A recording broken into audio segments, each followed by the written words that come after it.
tua đầm này tua chẳng tới thôi kê nắng còn mình bỏ màu vinh tha oi nhom nắng kịch cái luôn anh tư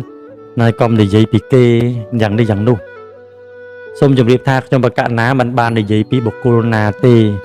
trong bậc cạn ná để dòng pí phiếp tu từ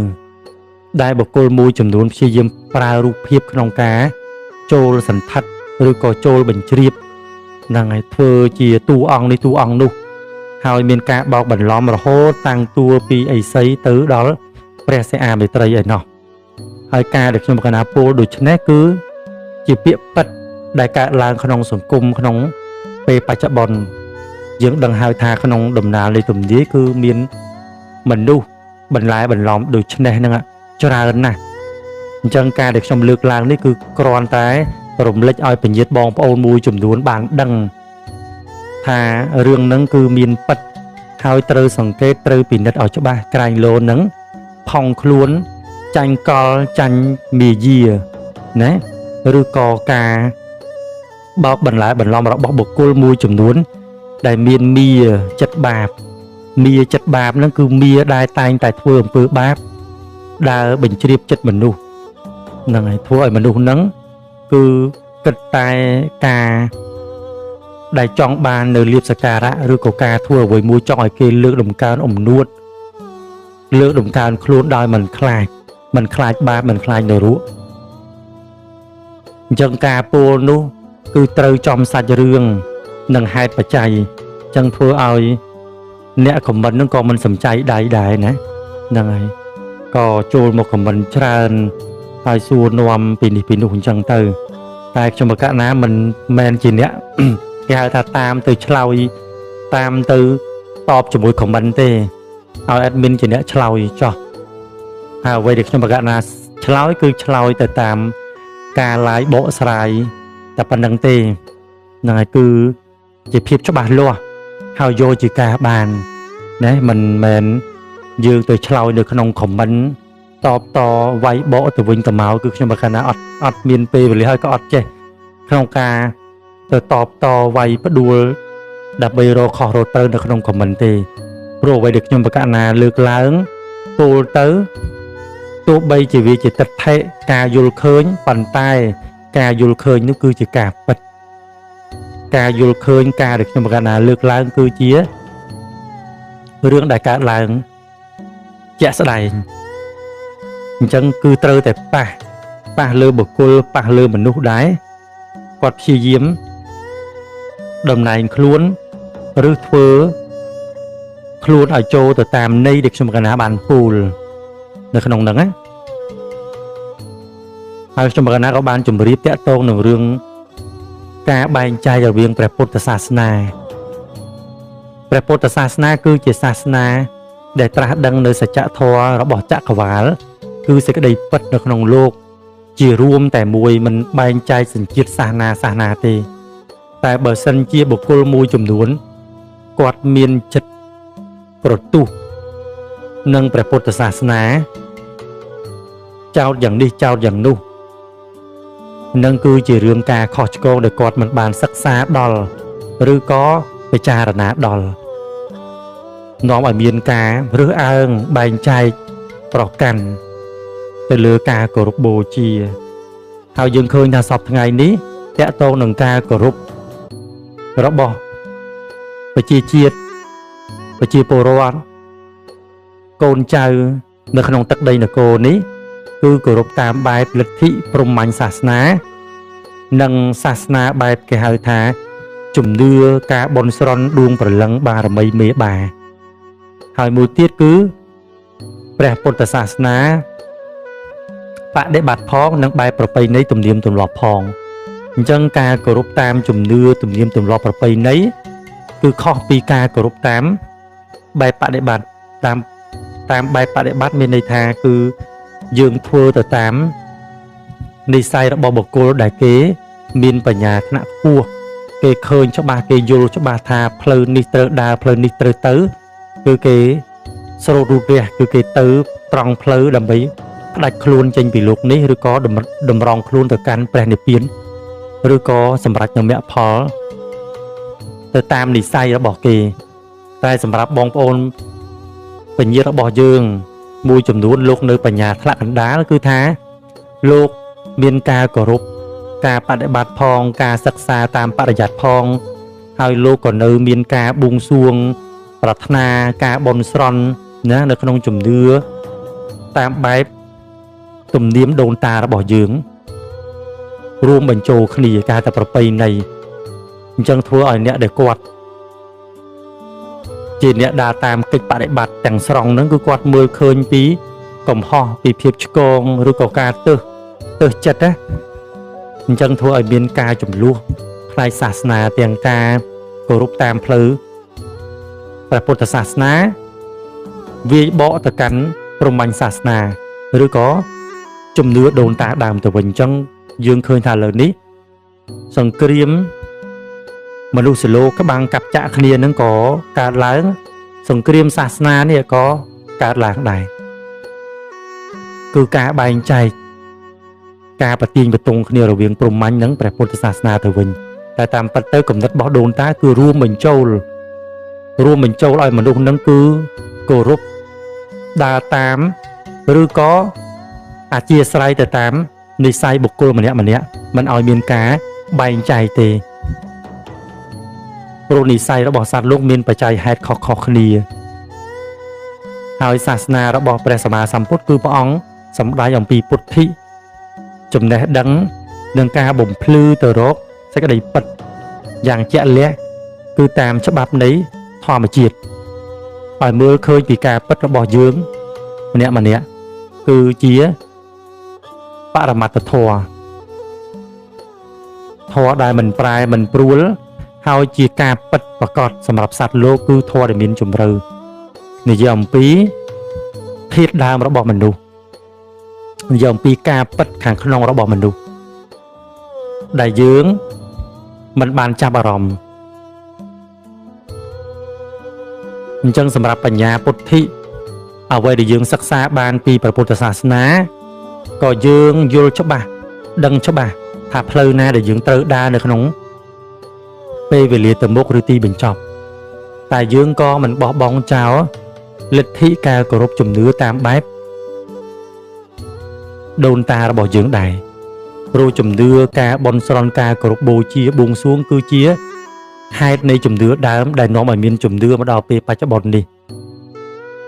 អញ្ចឹងការគោរពបែបណាវាអាស្រ័យទៅលើនិស្ស័យទៅលើអធិស្ឋានរបស់បញ្ញត្តិបងប្អូនរៀងខ្លួនទៅចោះជុំគេហៅថាជុំមិនចង់ជុំចង់ឲ្យបែកចង់ឲ្យបែងចែកគឺច្បាស់ជាមានសង្គ្រាមនឹងកើតឡើងហើយគឺសង្គ្រាមសាសនាដោយសារតែមានការបែងចែកការប្រកាន់ហើយបើយើងគិតឲ្យមែនតែនទៅគឺថាព្រះមិនដែលបែងចែកមិនដែលប្រកាន់គ្នាទេតែមនុស្សទេជាអ្នកដែលបែងចែកជាអ្នកដែលរើសអើងមិនដឹងថាព្រំក៏ដោយព្រះក៏ដោយ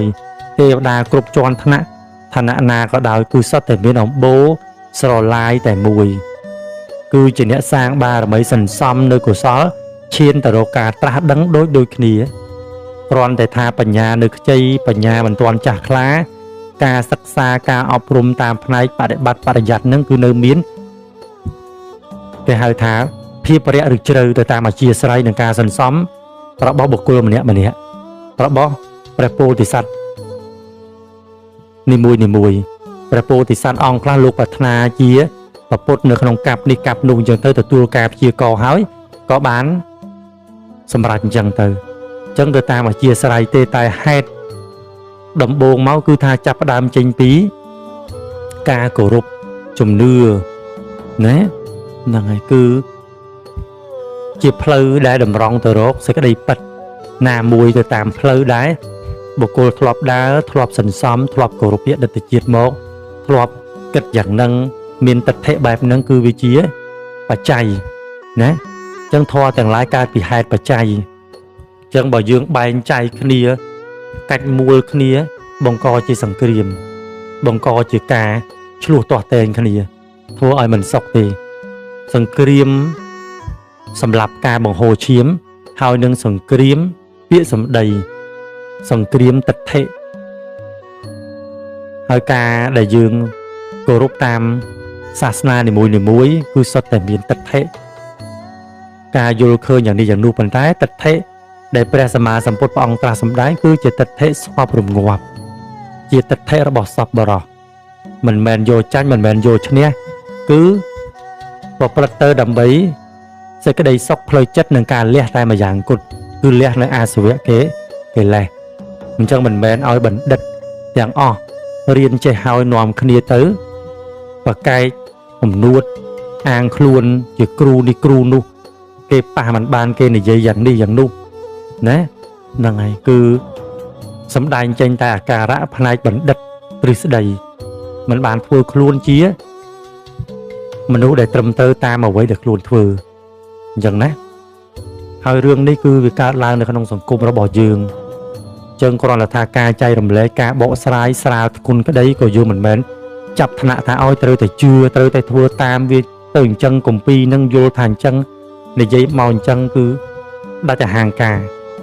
គឺច្បាស់ជានឹងមានទិដ្ឋិមានះចំនួនកើតឡើងមិនចេះចប់ទោះសូម្បីនៅតែក្នុងគម្ពីរដីកាព្រះពុទ្ធតែមួយក៏នៅតែឆ្លោះគ្នាបណ្ឌិតបច្ចុប្បន្ននេះណាហ្នឹងហើយបណ្ឌិតជាន់ថ្មីដីហូរលើទឹកនេះគឺឆ្លោះគ្នាប្រកែកគ្នារហូតនឹងតែព្រះពុទ្ធសាសនាក្នុងគម្ពីរដីកាតែមួយទេ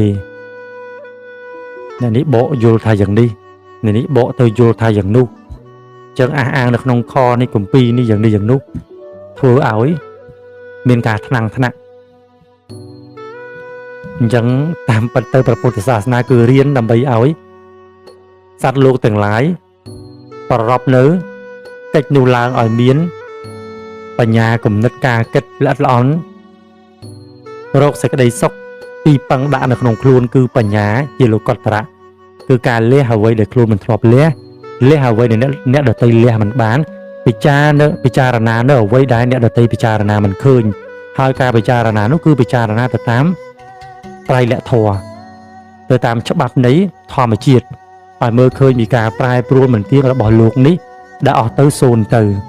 ហើយមិនមានសេចក្តីប្រកាន់ណាមួយកើតឡើង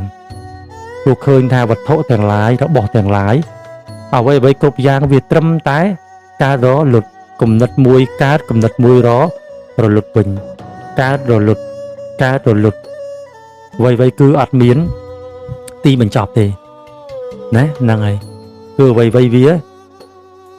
វិលទៅវិលមកដដែលខ្ញុំព្រះករុណាក៏សូមគោរពជូនដំណឹងបុណ្យផ្សាយមេត្តាប្រចាំខែ2និងការបួងសួងដល់ព្រះបារមីនៃមេតបបុព្វបុរសវីរៈនៃទូអង្គមហានគរខ្មែរដែលលោកមានបុណ្យបារមីដើម្បីយាងថែរក្សាការពារដល់ទឹកដីមហានគរខ្មែររបស់យើងនិងអស់បុព្វបុរសជាន់មុនជាន់ក្រោយព្រមទាំងការផ្សាយមេត្តាដល់ភពផែនដីនិងរំដោះកម្មរំដោះពាវរាដល់កូនចៅប្រុសស្រីគ្រប់គ្នាជាអ្នកមានឧបនិស្ស័យកូនចៅព្រះញាតិទឹកដីមហានគរខ្មែរកិច្ចកម្មវិធីបុណ្យបួងសួងផ្សាយមេត្តានេះប្រព្រឹត្តទៅនៅថ្ងៃទី1ខែកុម្ភៈឆ្នាំ2026ហើយត្រូវនឹងថ្ងៃអាទិត្យជាវេលាដើមខែតែម្ដងដូច្នេះសូមពុកម៉ែបងប្អូនទទួលជ្រាបចូលរួមឲ្យបានគ្រប់គ្នាដោយការចាប់ញាក់ផលតាមសទ្ធាជ្រះថ្លារៀងខ្លួនឬមកដល់ទីតាំងក៏បានសម្រាប់ទីតាំងនៅភូមិតាពេជ្រឃុំជ្វាំងស្រុកពញាលឺខេត្តកណ្ដាលទីតាំងរបស់ខ្ញុំបាទដែលបងប្អូនធ្លាប់មកចូលរួមជាកន្លងមកក្នុងកិច្ចកម្មវិធីនោះមានការសែនព្រេននៅតបព្រមទាំងការឧទ្ទិសផលបុណ្យតក្កណានុបទានផ្សាយមេត្តាដែលមានព្រះសង្ឃលោកជួយស្វាត់ជាយសយន្តោឬការចម្រើននៅព្រះបរិត្តដើម្បីចម្រើនពរជ័យដល់ទេវតាទាំងទូចទាំងធំព្រមទាំងឧទ្ទិសកុសលដល់បារមីនៃមេតបមហានគរខ្មែរដែលលោកបានបូជាសាច់ស្រស់ឈាមស្រស់ដោយលោកមានឫទ្ធីចេស្តាថែរក្សាការពារទឹកដីដែនសីមាមហានគរខ្មែរកម្ចាត់អស់មារសត្រូវពពួកអត់ក្បាលចោលសៀមឲ្យវិនិច្ឆ័យអន្តរាយចាក់សាបសូន្យនិងសូមដាស់តានឡើងលើដួងព្រះវិញ្ញាណក្ខន្ធព្រះបារមីគ្រប់ទីកន្លែងនិងទេវតាទូចធំឲ្យលោកយើងមកទទួលនៅកុសលផលបុណ្យនិងការផ្សាយមេត្តារំដោះកម្មនិងសំសុខសំជ័យសេរីសុស្ដីគ្រប់ប្រការកើតមានដល់ទឹកដីមហានគរខ្មែររបស់យើងក្នុងកិច្ចកម្មវិធីនោះគឺយើងប្រព្រឹត្តទៅនៅថ្ងៃ14កើតពេញបរមីជាថ្ងៃសិលឋានហើយជាថ្ងៃអ្នកខត្តរិក ឬហៅថាថ្ងៃកោជាថ្ងៃទី1ខែកុម្ភៈត្រូវនៅថ្ងៃអាទិត្យជាវេលាដើមខែព្រមដោយការបួងសួងអធិដ្ឋាននិងការផ្សាយមេត្តាដល់ទេវតាសពទទីប្រជុំមូលមីមកជួយដឹងឮនិងកិច្ចកម្មវិធីបុណ្យទាំងអស់នោះសូមឲ្យមហាកុសលកើតមានដល់ញាតិទាំងឡាយគ្រប់គ្នាដែលជាបរិស័ទព្រមទាំងញាតិទាំងអស់សូមឲ្យសុខចម្រើនរំដោះកម្មពៀគ្រប់គ្នាសម្រាប់បងប្អូនអាចចូលរួមបានតាមរយៈលេខទូរស័ព្ទ077 54 93 54 096 67 46 707 និង067